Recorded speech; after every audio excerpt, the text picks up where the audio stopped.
how smooth that road is versus how rocky it is will depend on the level of introspection that you invite in.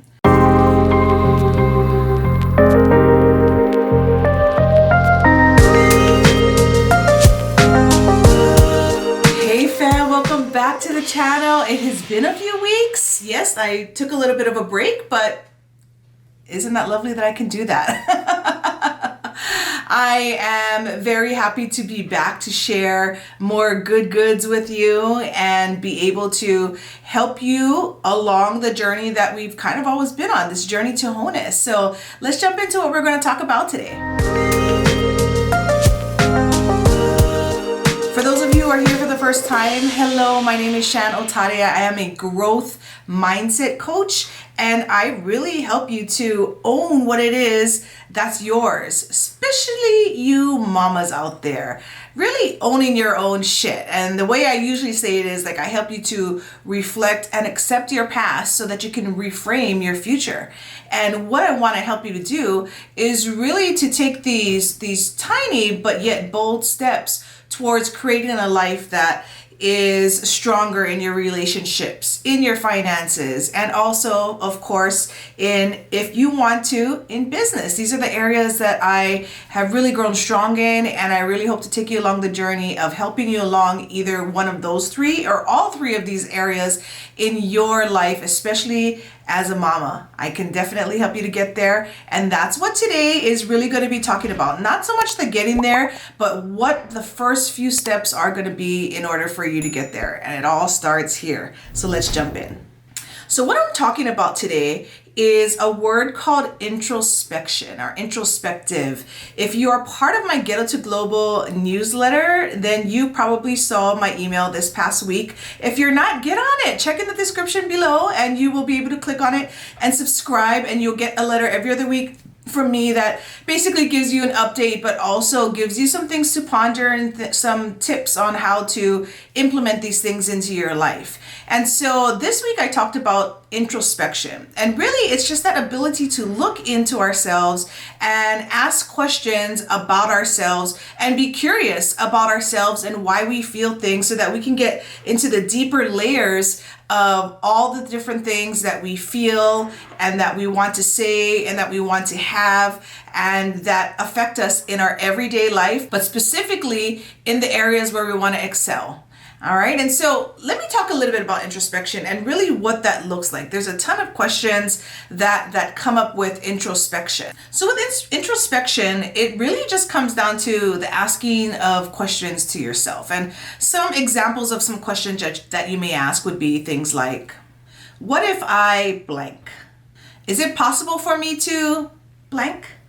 Would people take me seriously if I blank? Would I take me seriously if I blank? If I just had blank in my life, would everything be different? And that is really like the beginning of the questions that I want you to ask yourself. Because what I find when I work with a lot of my clients in my coaching business is that the questions that they ask themselves are very external, are very like, how is this going to affect my relationship, my marriage? How is this going to affect my children? How is this going to affect my career, my work, my boss, my friends? Like, we're always thinking about others, which is not a bad thing. It's a good thing, especially those of you who are moms out there. Like, you are my people. You are who I connect with. What I realize is that when we are having all of our viewpoints being so external, what it does is it takes away from our inner guidance, right? Whether you call it your intuition, whether you call it spirit, universe, God, whatever it is, it takes you away from this alignment that you have with yourself and who you truly are to be able to navigate the world on the path that you are supposed to be on for yourself. You're so distracted with everything else that even quieting your mind for 30 seconds is a difficult task. Now, I remember when I started doing things like meditating and like saying like, okay, this is something I want to do. I really want to quiet my mind. I really want to try and find more peace in my everyday life. 30 seconds was a struggle, let me tell you. And to quiet my mind for that long and to not have chatter where I'm sitting quietly and I'm not having like the list of things that I need to do or thinking about all the places I need to go or creating an actual grocery list of things I need to buy, like to actually be able to have that quiet space. It took me years of doing that and trying and failing and trying and failing. And here's what I realized. There is no rules to meditation. There is no rules to finding the quiet. All there is effort. Are you putting forth the effort? Are you setting aside the time to attempt, right? Attempt to be able to do these things. And the more often you do it, the more you incorporate it into your life, the more likely you are to create this habit that really brings in this true abounding peace. Now, this is where you can take it to the next level if you are able to regularly meditate and really quiet your mind and, align yourself to yourself. And that is when you can do it for longer periods of time, or where like in a crowded room, you can still quiet your mind. Like that takes some skill. For me, in a crowded room, if I'm feeling like I need some peace, I will remove myself and like take a little walk outside or something. And then I can quiet my mind pretty quickly. But in the center of a room, I'm not there yet. Right? So the idea, folks, is by quieting your mind, it gives yourself the chance to ask and answer these questions that you may have of yourself, these introspective type of questions that really pertain to you and how you feel and what you want and what's important to you, and what your core values are. Because if you can attune to that, everything else, all right, really just falls into place externally. All the other external objects fall into place in a time and a place where you need them to be because you've aligned yourself. It's when you fight against it. It's when you insist on things being a certain way that you have the struggle. And speaking from experience, I am definitely a recovered perfectionist, a recovered control freak. I definitely still, want to have some kind of control in my life, but the need to have it, the fight, the drive to have it has definitely dissipated because I'm at this point in my life where I found so much peace where like the one thing I will fight for is my peace, right? So if there's anything that's stopping that, then I will, pick up some energy to do that. But I really will fight for my peace. Whereas before, I was just fighting for being right. I was just fighting for having the last word, right? I was just fighting for the sake of like, I'm right, and you're wrong type of deal. And, in those moments, I really recognize now that it was a lot of my ego talking, my ego needing to be stroked and to be shown I was in power, to be shown that I was in control, and to be shown and feel that, like I had clout over something or someone. And it really is just so, in my viewpoint now, just so fruitless. And it really got me nowhere. What it did get me was it did get me temporary satisfaction. Like I felt good. I felt powerful in those moments. But pretty much immediately after those moments that I felt powerful and awesome, like I immediately felt pretty shitty about it. After I really sat with myself and like, wow, what did I just do? What did I just say? Why did I say that? Why did I have to be so mean? Why do you gotta be so passive aggressive, Shan? I would start introspectively asking myself. And the problem, and this is where the introspection idea comes in from, the problem was that I would lead with ego and follow with introspection. Right? So I always had the tools at my fingertips, but I wasn't using them in the right order and I wasn't discarding the things that weren't useful to me. So I was just going straight to the fight rather than asking myself, thinking before I talk, and just saying, okay, why is he upsetting me right now? Why are the words that he's saying to me right now like triggering me like a knife to my heart? Like what happened in my past? What happened in my life, or what happened in our experience together that's causing me to feel this need to fight, right? And if I can go back and identify that, or if I can go back and say, oh, that's the reason why, because back in 1997, we had this crazy, that's where you can really like kind of laugh at yourself. You're like, shit, I am getting triggered by something that happened years ago, sometimes decades ago. And why? I am keeping that alive.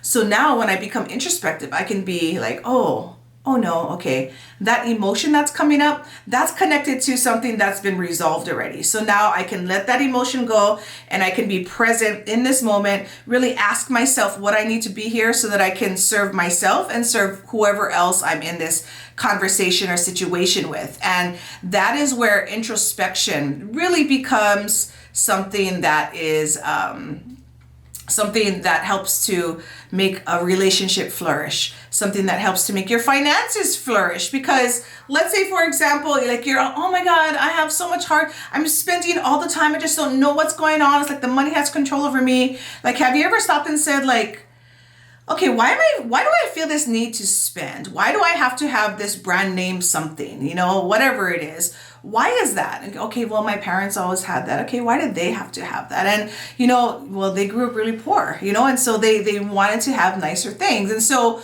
what you start realizing is there's answers to all these questions that come up to you as just emotions, whether it's angry or loving or just excited emotions that come up. It's understanding how these emotions come up and where they're coming from. Specifically, if they're toxic in your life and in your relationships, it's really important to become aware of them and to recognize them so that you can desensitize them and excuse them basically from carrying their position in your relationships. Because all these relationships that you have, whether it's with your spouse, whether it's with your friends, your career, your coworkers, or even your children, like they all take some level of respect. And if you don't respect yourself enough to ask yourself why things upset you and see if you are playing a role in that, or if it's something that's triggering you that's not even real anymore, that you need to step up and say like, wow, now I understand this. Now I can step into a better light and be not only more present, but present without all the layers of toxicity with me when I arrive. And that's why introspection is so important. And it's something that I really want you to not only add into your vocabulary, but add into a daily habit. Like introspection to me is the same as mindfulness, right? If you're mindfulness, you're being mindful, you're quieting your mind, and you may be asking yourself questions, asking the universe questions, asking God questions, right? You're just really wanting to get deeper, wanting to know more, and just taking that time to do that for yourself. And that is why it's so important on this journey that you're on towards your wholeness, however long that's going to take. For me, it'll be until the day I die, right? I'm always on this journey. But however long you're going to be on the journey, how smooth that road is versus how rocky it is will depend on the level of introspection that you invite in, and that you, whether or not you absorb it and whether or not you accept it, or whether you're continuing to try to like stuff it down and push it away. I mean, that's all I can say. The sooner you can appreciate it and accept it, the sooner the rocks will become pebbles, and the pebbles will become asphalt, and the asphalt will become smooth running road. It's awesome, right? But that transition can only happen if you welcome it. And so I welcome you folks to go ahead and try to, on the daily, ask yourself questions about yourself, and try to, before you even ask questions about yourself, start to take note. Take note. When you start asking questions, are you asking questions about other people? Or are you asking questions about yourself, right? So like if you're going through your day and an event where, like you can't help the situation happen and it's kind of upsetting to you, and we're like, man, why do you have to freaking show up so late, right? And so that is one way that someone might react to someone being late, right? But now instead, notice that you're asking why someone else did, but instead ask yourself, so, okay, they're late, I'm feeling upset. But why am I feeling upset? Well, I'm feeling upset because I have someplace else to be, and this is holding me back. And what the answer to that is yes, it's holding you back. But what it is, at least for me, this has been my experience, is what I'm upset at is my loss of control. I lost control of the situation because I showed up on time, right? This is me having my control. I'm sitting here waiting for the person who I'm supposed to meet. They're now 5 minutes late. So now control has been lost by me. The control that I had over the time is now lost because this person is showing up late, and now I'm waiting for them and I'm not on the road when I should be on to the next thing. And so my anger is with the fact that I've lost control, even though I feel like it's that person. And you know what? If you want to choose to say that it's that person, you can totally do that. But like you've heard me say over and over in my videos, in my reels, in my posts, like, you only have control over yourself, sis. You only have control over yourself, right? So rather than saying, okay, I'm pissed at them for being late, you can say, you know, I'm pissed because I lost control of a situation that I had control over, that I thought I had control over, and I don't. So what am I going to do now? Well, I'm going to take a breath. I'm going to give them a call and say, hey, where are you at, right? It's whatever you got to do to just recognize the roots of why you feel certain ways so that you can let it pass through you and let it go, not keep it and just be pent. Because then if you keep it up, the next thing you know, next time you see that person, you're going to associate this anger that you have with them for being late to whatever they do to next to you. And then in your back of your head, you're going to start building a case against this person on why you hate them so much. And they're always late. They can never arrive on time, right? And this case gets built in your head. And now you become resentful towards them. They might just be your friend. They don't get that much space in your head, okay, sis? You do not get that much space in your head. And so this is where you can keep it clear, right? You can keep it minimalist, right? And that's what I want you to think. Minimalist is a very big trend as far as interior decorating right now. But I want you to think about having a minimalist, the thoughts in your head to be minimalist, where you're not trying to gather all these court cases. You're not trying to gather receipts on all these people and what they did to you. You're just trying to keep it as minimal as possible, have as little as possible in there so that there's less things stressing you out. So if you're introspective and you're asking yourself this question, do I need to hold on to this? Is it really helping me? Is it hurting me? The more introspective you are, the more you will find you will let go. At least that's been my experience. So if that's been your experience or you've been doing that, please drop in the comments on how that's worked for you. Share an example. Or if it's just a brand new idea to you to start asking yourselves questions and having these, like internal conversations with yourself. Don't worry, you're not crazy. You're not crazy if you're talking to yourself, says Shan, okay? You're not crazy in that way. But I will just say that having this habit of being introspective, it really does lead to so many more roles that we'll talk about later on down the line. But that's why I wanted to introduce this to you now so that you can start learning, especially if you do come to my channel more and consume more of the content that I have. A lot of it is based in this introspection. So I'm excited to share that with you. I'm very excited to see how it works for you. And I thank you for coming to the channel today. Welcome back. I know it's been a few week hiatus, so thank you so much for coming back and being loyal. And if you haven't hit the notification buttons, but you're here because you're subscribed, thank you. Hit the notification button so that I can let you know when we're here. But when we're not, I hope you're having a great week. All right, folks. So until I see you again and I see you on the other side, you folks keep evolving. Take care, guys. Bye.